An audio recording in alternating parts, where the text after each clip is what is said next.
paragraph 90, which there isn't time for me to read out this afternoon, it does involve significant dialogue with the patient. And I can remember vividly in conferences discussing this with experts. The audible in-breath from consultants is marked because it strikes terror in the heart of many medics. We all only need to really turn our minds back a little while ago when the approach to informed consent was to rattle off a few well-known risks of a procedure, shortly before an operation, secure a signature on a consent form, wheel you round the theatre. And indeed, it's striking, I find, how many medics still think that that constitutes informed consent. It doesn't. Next slide, please. So what are the implications of Montgomery? Well, fairly obviously, it involves a potential significant widening of the scope of liability by taking bolum out of consideration in determining what a patient should or should not be informed of. I thought it might be helpful briefly to chart this change of approach in obstetric litigation. Next slide, please. So a couple of years after the Montgomery decision, this case of Webster came to the Court of Appeal. Very briefly, it's a hypoxic ischemic injury case where injury occurred some 48 to 72 hours before birth.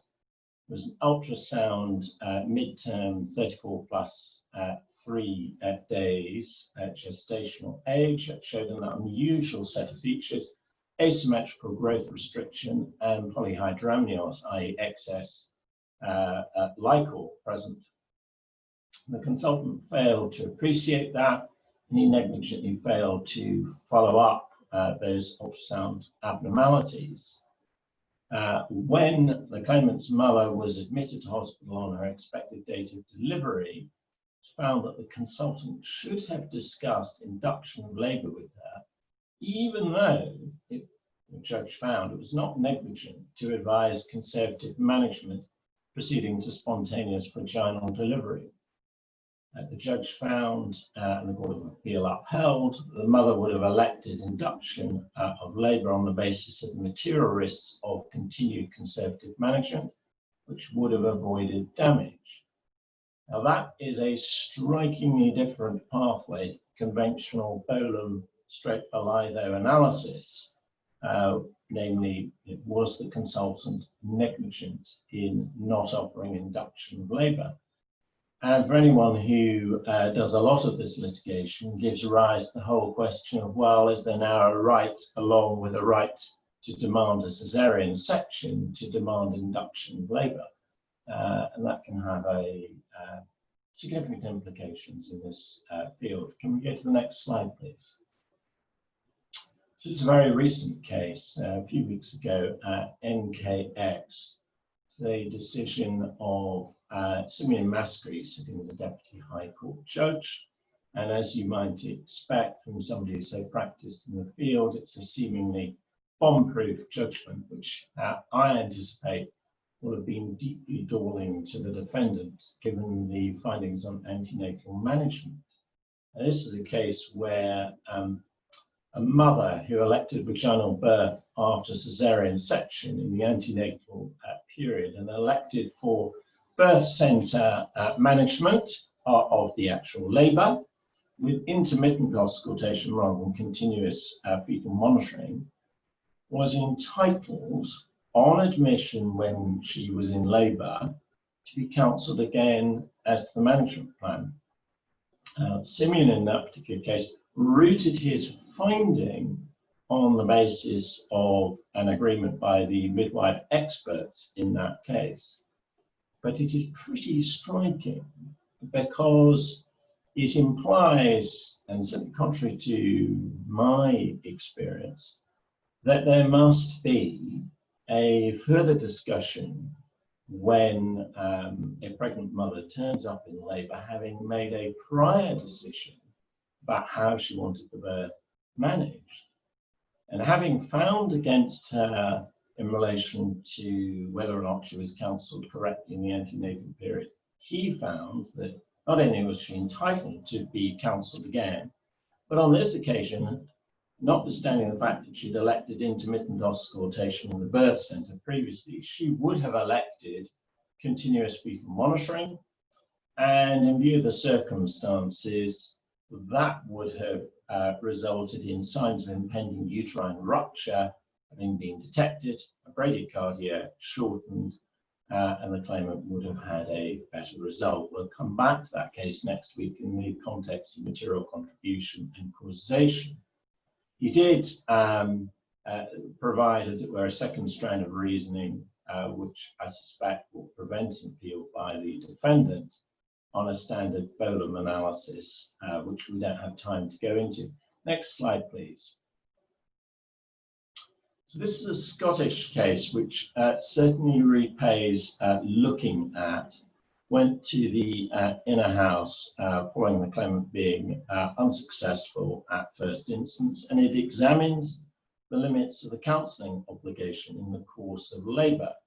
The case focused on appeal on the failure of the registrar to discuss expedition delivery as an alternative to continuing with an active second stage of labour, when a claimant said that the trace became suspicious. The principle was accepted in that case that the informed consent obligation could apply in that context, albeit the case founded on its facts. Can you turn to the next slide, please? And what in LT they said was, well, if this is to apply, there's got to be a new risk that was present, which was not present when the management plan was arrived at. So thinking about the previous case, if a risk emerges, which wasn't, as it were, discussed when the mother came in to hospital in labour, then that has to be considered. But whether there is such a risk is a question for the medical experts. The risk must be known to a doctor or ought to be known to the doctor. Now, if that can be demonstrated, then you're into an obligation, even in the active second stage of labour, to counsel as to alternatives where there is a material risk. Important, of course, to recognise the question of knowledge is potentially a Bolam question. Next slide, please. So, as I've just said, the informed consent obligation kicks in if you meet that test, and the assessment of materiality of risk is not answered by reference to the Bolam test, but by the Montgomery test. And that marks a significant change in practice, subject to the following cases. Next slide, please. So other cases that raise counselling in the active second stage of labour rather point the other way and illustrate a marked judicial reluctance to impose a counselling obligation at that stage of labour. And I've given you two cases, Tasmin and ML, the first being a decision of Robert J. and the second of Martin Spencer, both experienced in this litigation while they were at the bar and well worth reading if you're thinking about that sort of allegation. Next slide, please. So, informed consent and causation. This is something that David will develop in a little while. Whilst Montgomery might suggest widened liability for where what the court gives with one hand, it takes away with the other, because establishing the claimant would have taken a different course from that which occurred is far from straightforward. As we'll see, the high point as represented by Chester has been eroded by a series of decisions that give primacy to the but-for test. Now, before I hand over to Freddie, I'd just like to observe some conclusions that I drew from the cases post-Montgomery, particularly in the obstetric field.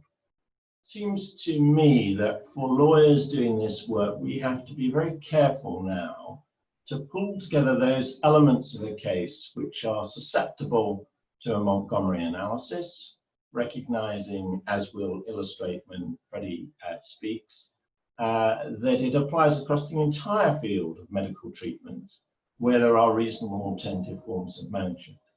But always mindful that whilst the breach test is more benign for a claimant, the evidential difficulty posed by causation, as David will discuss, can be that much more daunting.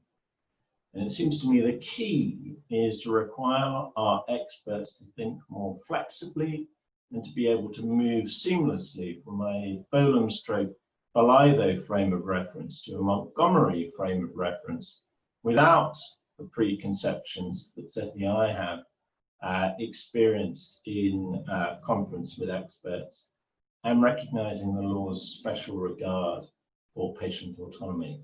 And with that, I'll hand over to Freddie. Thank you, Robin. I'm going to talk about the application of the duty to diagnostic tests and investigations, the starting point of which is that the application of the duty to obtain informed consent regarding those cases would be consistent, in our view, with the generally patient-centered approach to information disclosure that's espoused in Montgomery. And specifically in Montgomery, the Supreme Court stated that doctors were under a duty to disclose the existence of any reasonable alternative or variant treatments and the risks involved in those alternatives.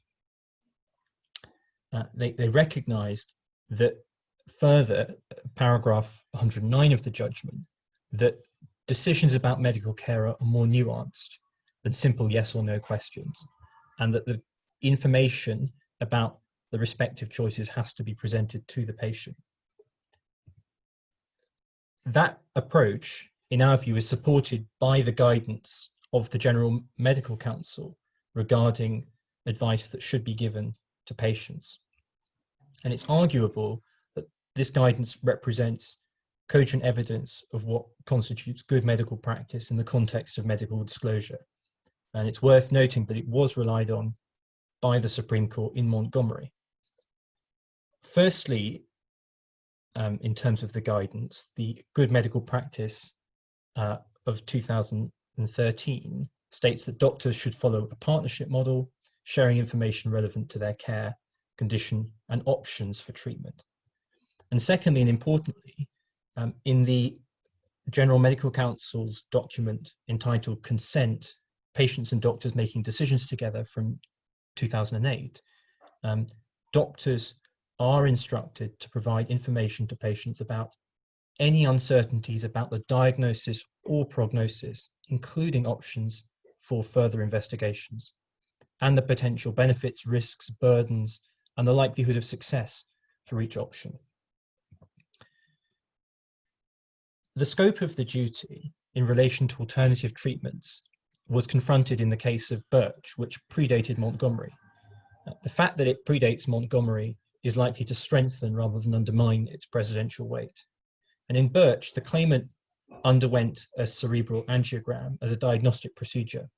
She was then informed of the 1% risk of stroke associated with the angiogram and signed a consent form to the procedure. Unfortunately, following complications, she suffered a stroke.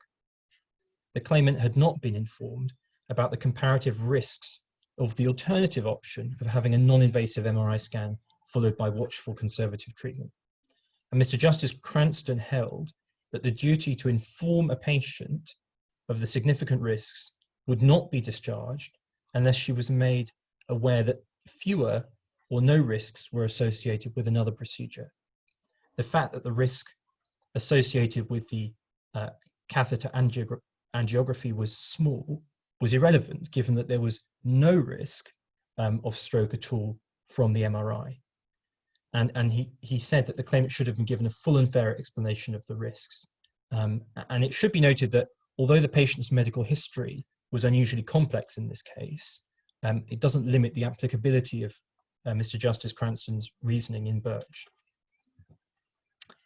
The case of Makeljohn complicates the position somewhat. In Makeljohn, Lady Justice Rafferty appeared to suggest that the approach that was adopted in Birch was confined to the failure to inform the patient about alternative investigations and their risks, and was not about comparative diagnoses and the risks of different treatments. In our view, it's not clear why there should be a difference between investigative procedures and treatments in this respect. And in light of the dicta in Montgomery, it would seem that the duty to disclose material risks should include disclosing the comparative risks of alternative treatments as well as diagnostic procedures. Canadian authority supports this position and the application of the duty to investigations and diagnostic procedures. In the case of Corey and Bass, the Alberta Court of Appeal upheld the trial judge's conclusion that the defendant had been negligent in failing to inform the claimant about a lower risk MRI scan as compared to invasive surgery. And the court held that the surgical procedure undertaken by the defendant carried potentially serious risks, and that the patient should have been given information not only about the risks of the surgery, but also about the relevant and low risk tests that might bring more certainty to the need to undergo that risky treatment. In summary, the courts have expressed differing views as to the scope of the duty and whether it applies to diagnostic tests. But the better view, in our opinion, is that the duty of disclosure does extend to these tests. And it has been applied in a number of recent cases that I want to highlight briefly. Firstly, in the case of Mordell, it shows that the counselling process has to be considered as a whole, and it seemed to be accepted in this case that it did apply to diagnostic tests. In Mordell, the sonographer recorded that the mother had declined to undergo Down's syndrome screening when she attended for the ultrasound scan during the pregnancy. In finding a breach of the duty to obtain the patient's informed consent, the court held that the sonographer should have checked, firstly, that there had been a discussion between the patient and the midwife about the screening. Secondly, that the patient had been supplied with the relevant NHS booklet. And thirdly, that the patient understood the essential elements and purposes of the screening for Down syndrome. So a simple yes or no answer wasn't enough. And this is a striking decision. It's rare for sonographers to engage in counselling, and that's normally left to the midwife. In case of Kennedy and Frankel, and the court found that a neurologist had failed to properly advise a patient regarding medication and the side effects which developed over time. And what the Kennedy case illustrates is that the duty is an ongoing one, and that evolving risks must be brought to the patient's attention to allow them to make an informed decision as to how they might proceed. Finally, in Gallardo, this case shows that it was a patient's right to be informed of the outcome of any treatment, the prognosis, and the options for follow-up care and treatment. Now, the timing of those discussions, the court said, was flexible and it could be affected by various factors, but due regard had to be given to the patient's right to be told. And that discussion should occur as soon as the patient was well enough to participate fully. Now, proving causation may be different in these cases, whether a post-treatment or post-operation breaches of a duty.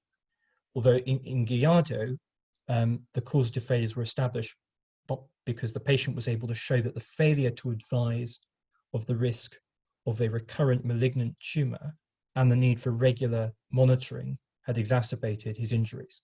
So those are some recent cases which illustrate how the duty to obtain informed consent applies in relation to diagnostic tests. And I'm now going to pass you over to David, who's going to talk about experimental treatments.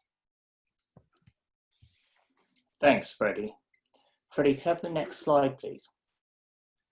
There's a public interest in allowing the medical profession to develop new and more effective methods of healthcare without the fear that they may be sued for negligence simply for trying something different from established practice. experimenting with potential treatment options has arguably never been so relevant than the current time. Next slide, please.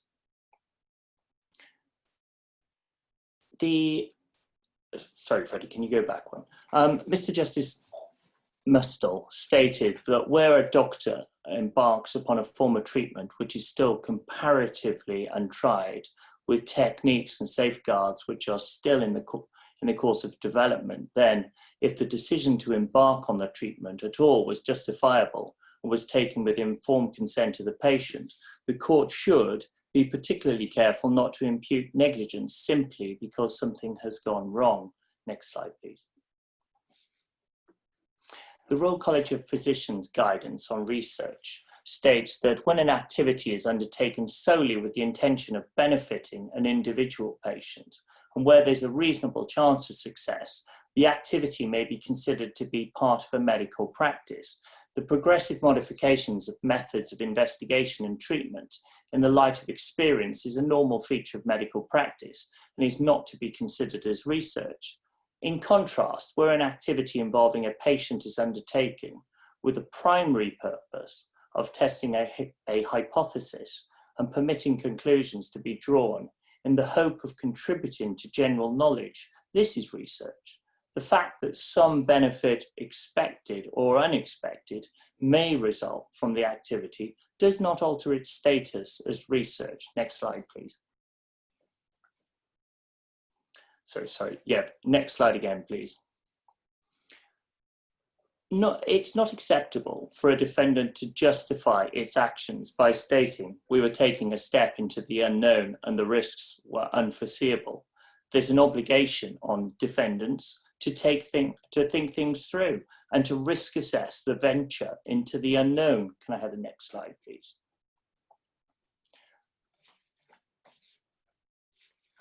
Research has to be fully investigated into possible consequences using existing published literature and animal experiments where appropriate, prior to conducting research on human subjects. Next slide, please. The one English case that's involved a finding of negligence against a major clinical trial is the CJD litigation. Mr. Justice Morland stated a number of general principles. The question of negligence has to be assessed on the basis of the standard of knowledge which could reasonably have been expected at the time of the alleged negligence.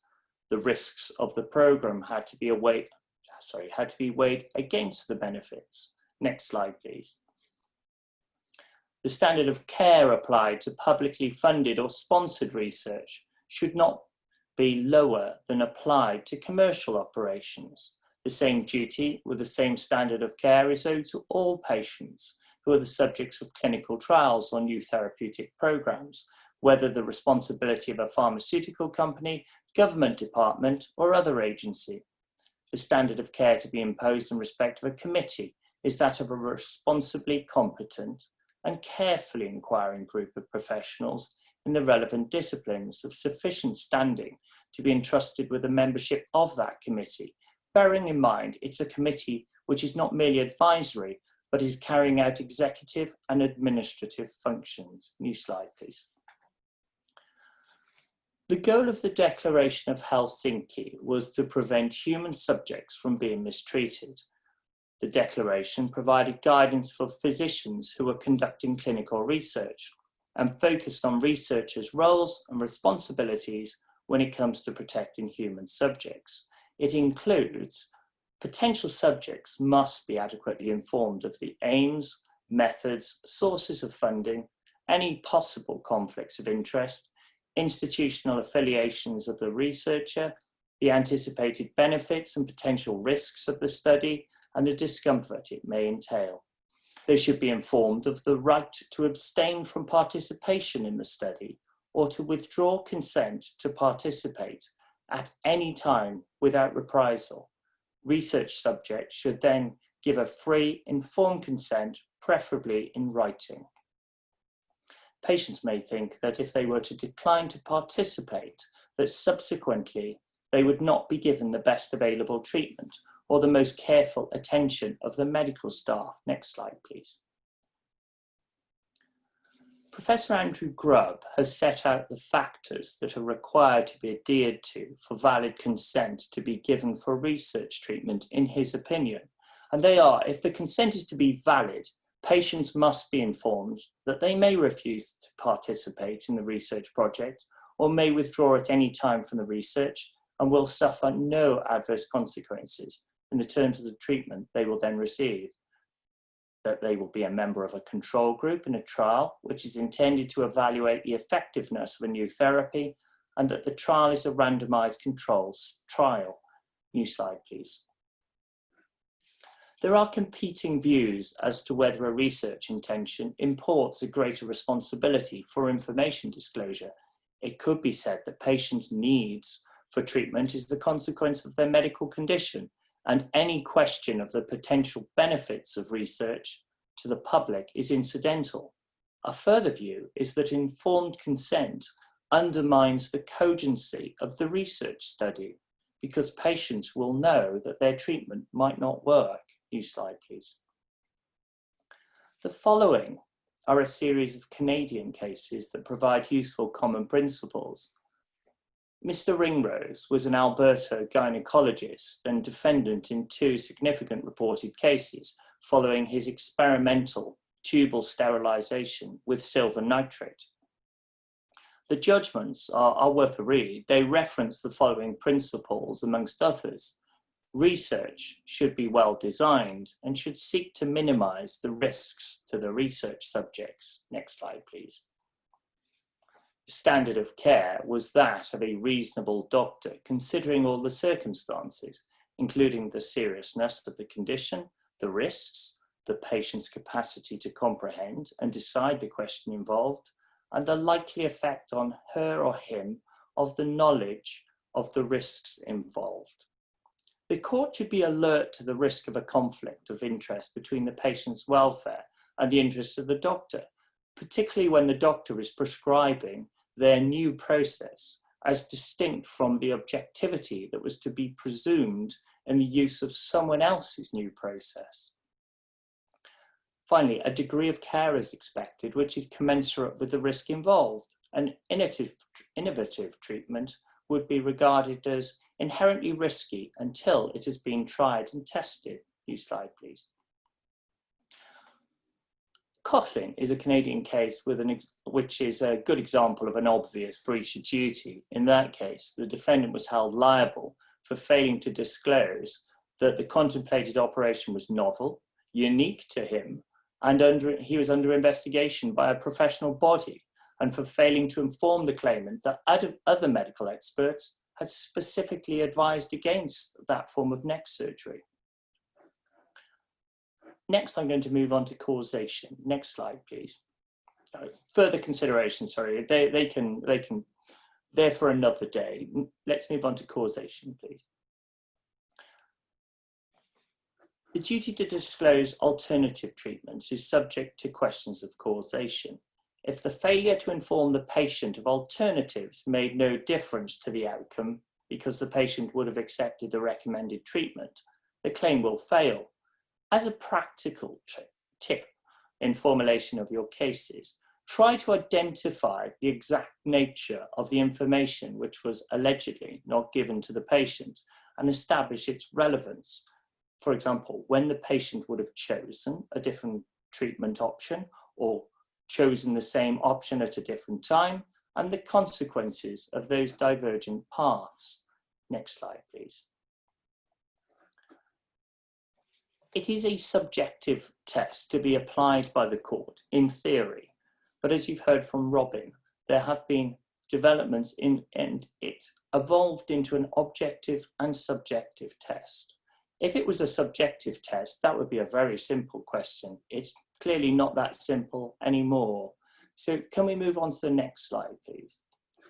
Robin's already mentioned the case of Diamond. In Diamond, they dealt with a rationality test. This had mixed subjective and objective components.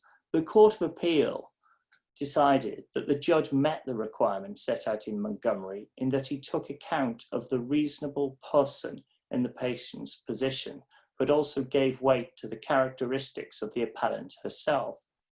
he did not apply a single test of rationality without more to the issue of causation.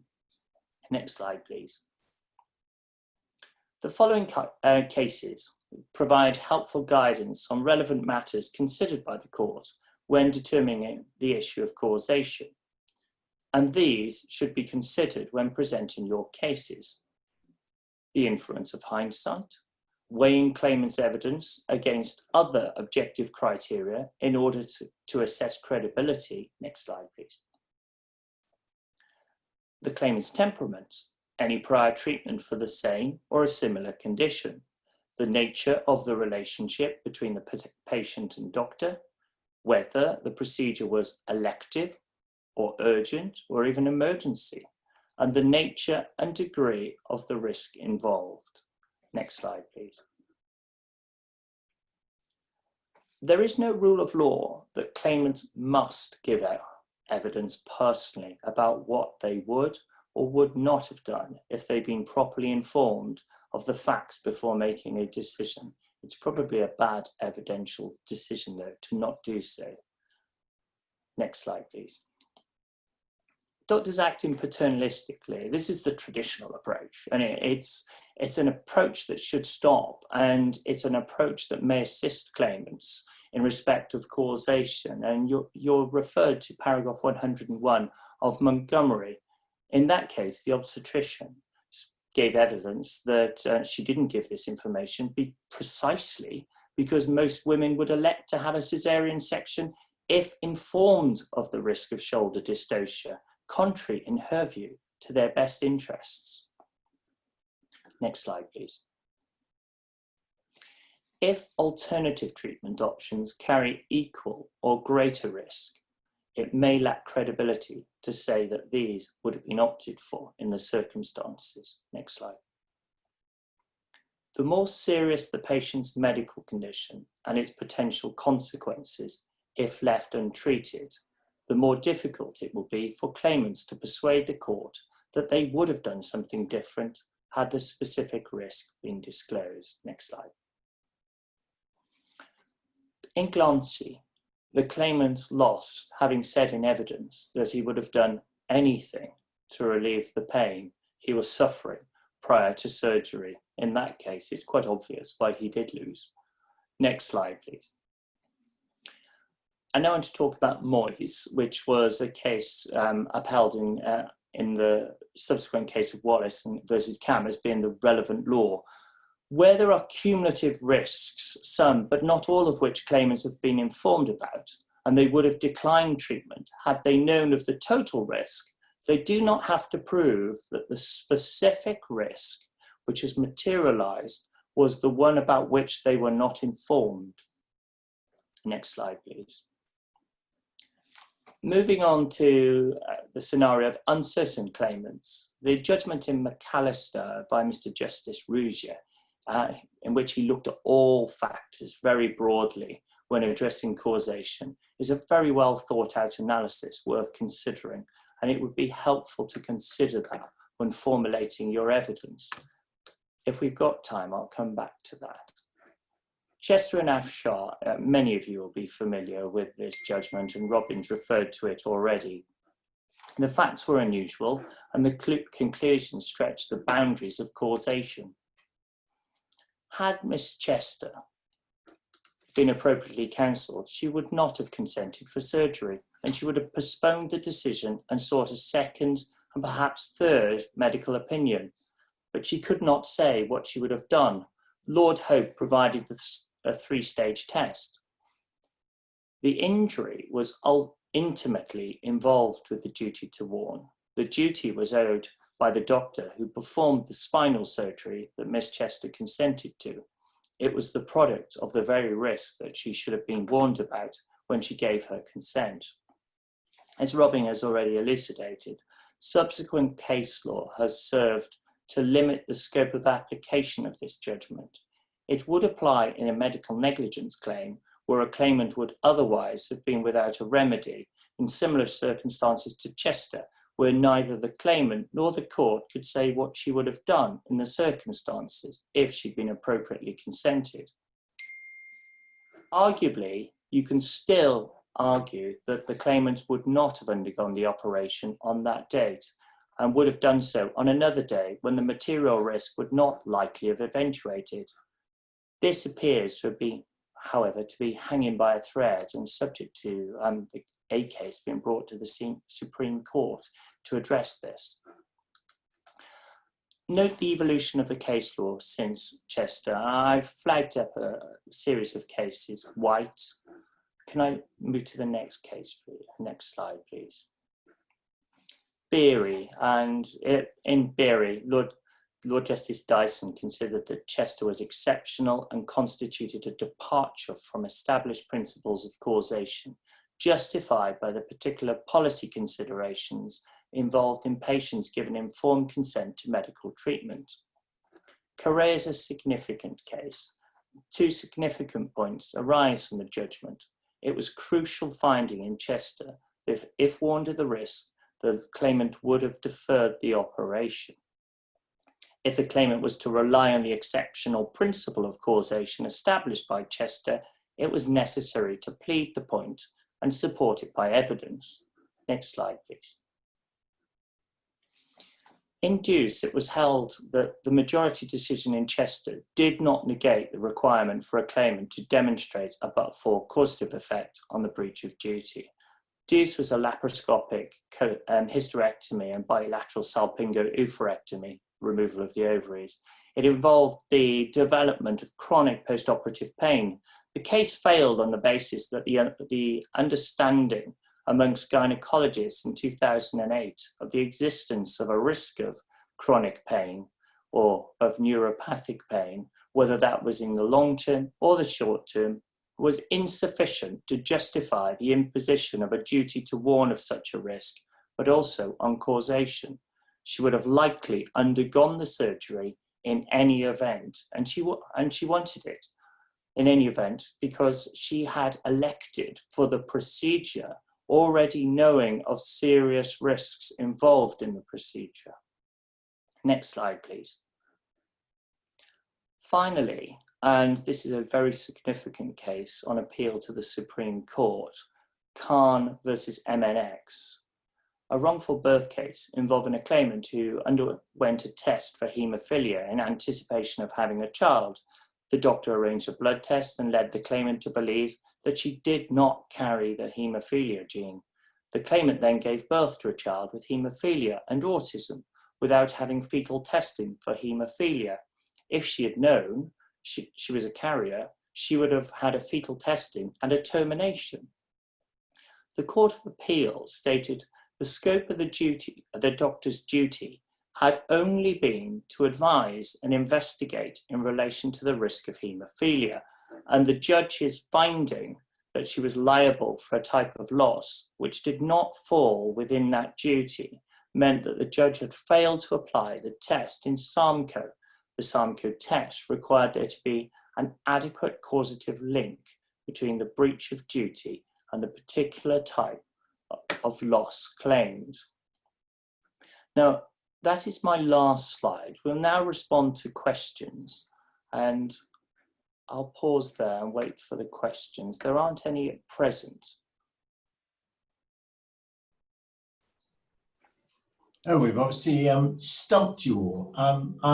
I have a question though for David, whilst people are thinking whether they have any questions, which is, do you think that a claimant with a pure Chester case would be advised to pursue it these days or not? Subject to pleading it and having accurate evidence, yes, I would say pursue it, but it would, in the circumstances of Chester, my interpretation of the key point in that case is that there would have been no remedy. Lord Staines's point in that case was without giving this lady a remedy, it would be a profound injustice. So in the circumstances, if it mirrored Chester, yes, with no remedy available, absolutely. If it was to be run on the basis of if this procedure were to have occurred on a different day and the risk was 1 to 2% of Cauda equina syndrome, as in Chester, then it's a much more difficult argument, and there's case law to go against claimants in those circumstances. And as I said, it would have to go to the Supreme Court one day on this particular issue. Shall I turn, Robin, to the McAllister judgment? Because I said I might come back to it. Well, we do actually have a couple of questions being asked. First question, David, what's your experience of consenting clients for the language barrier and potential issues with the interpreter? It's a very good question, basically. Thank you for this one. So realistically, you have to ensure that the patient understands suitably the relevant material issues in the case. Assuming it's not an experimental procedure, then it's absolutely important that she is given or he is given an opportunity to understand all the issues that may pose extreme difficulties in emergency or urgent cases, but it's paramount they have an appropriate interpreter present. What's my experience of consenting clients with language barrier and potential issues with the input? My own personal experience basically was very limited, as you'll probably know. We've then got Helen, haven't we? Helen's asking, what do you think about consent cases involving the claimant being informed a particular surgeon will be carrying out surgery, e.g. a laparoscopic cholecystectomy, but with anatomy difficulty? I'm finding out that a junior doctor performs surgery. Well, my own view on that, and I'll leave it to Robin and Freddie in a moment, is that if you've specifically requested that you have the one surgeon carrying out the procedure, that in essence is an express term of the consent.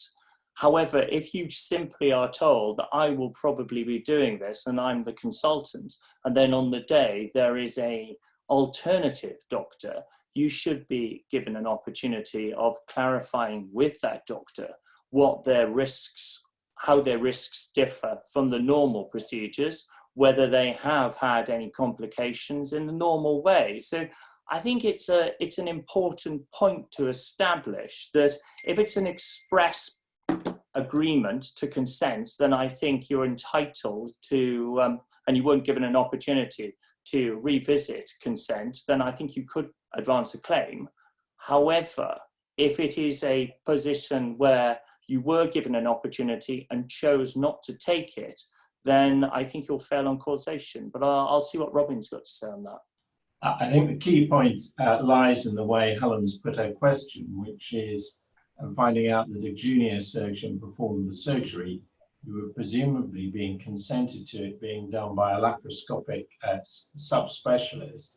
And I'm assuming it's implied in the question this is not a laparoscopic subspecialist. So I think you'd have a case, depending on the particular facts. Can we just move to the next question? What do you do where the clinician's note of consenting is virtually absent, and similarly so is the patient's recollection? Throw up your hands in horror. It's obviously extremely difficult if you don't have a positive case yourself to assert, because the patient doesn't remember anything, and the clinician's note is essentially absent, because you can imagine what the riposte is going to be when you get to witness statement stage. Namely, the surgeon will say, well, I followed my normal practice, which is to warn of this risk, that risk, and the other risk. And you've got no way of rebutting it. So that's always the problem with cases where the client doesn't really remember and the notes are not great. So let's go to the next question. Do you feel that doctors are spending longer over the consent forms post-Montgomery? Should the claimant be given a period of reflection before signing for consent?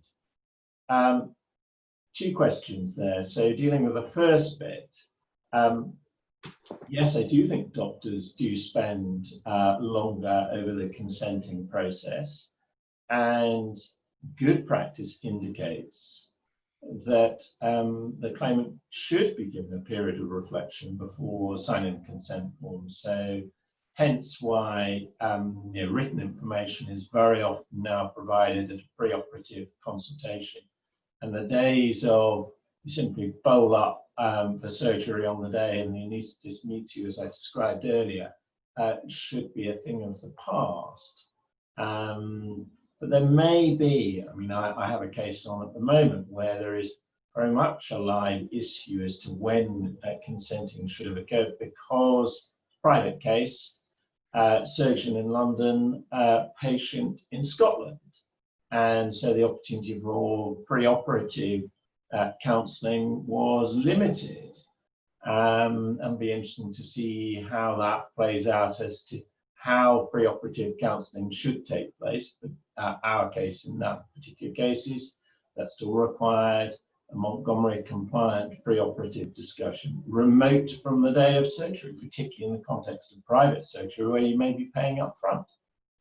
And then lastly, let's pin the causation issue concerning causation and arguing that biliary sepsis would have been avoided. I think that's relating back to the earlier question. I'm not sure I can answer that without clarifying it.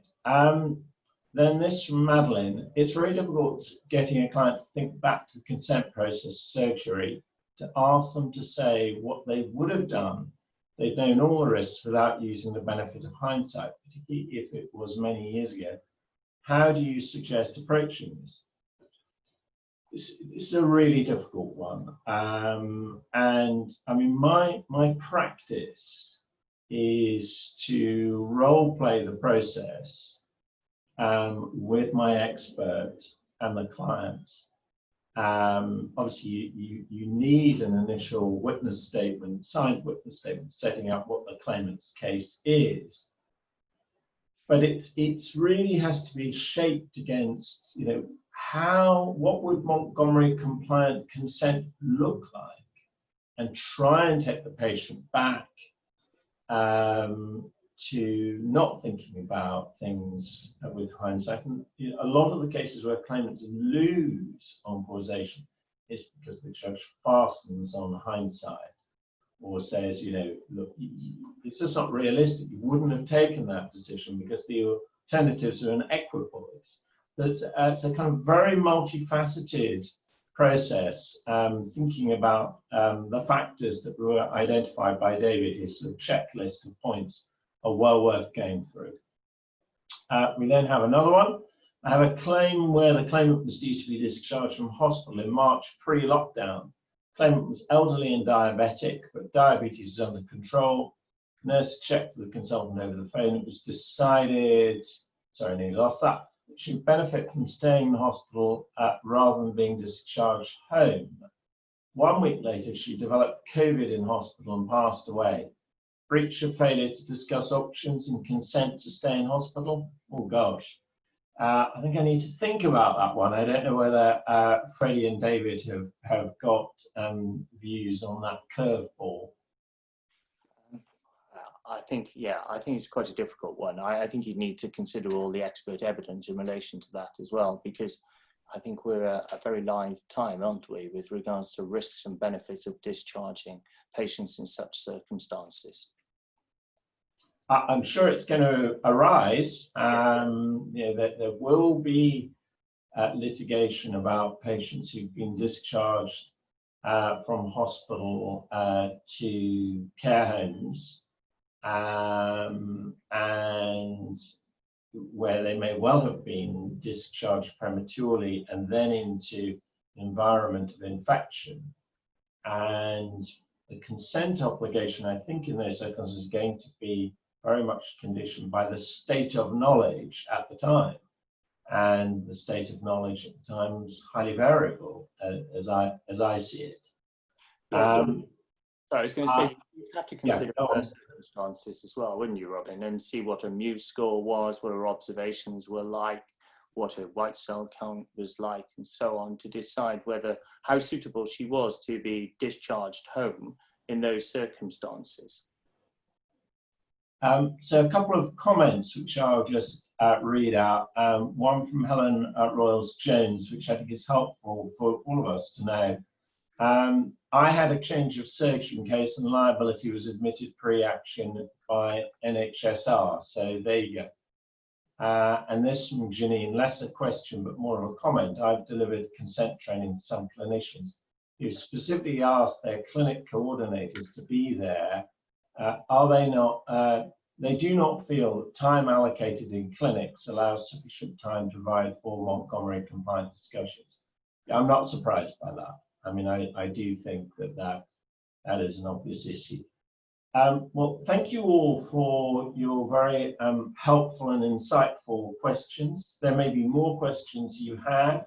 If so, do drop us an email. And as I say, next week we have a further webinar on the interesting and difficult topic of material contribution. And I hope many of you will be able to join us there. Thank you. Thank you. Best wishes, everyone. Thanks.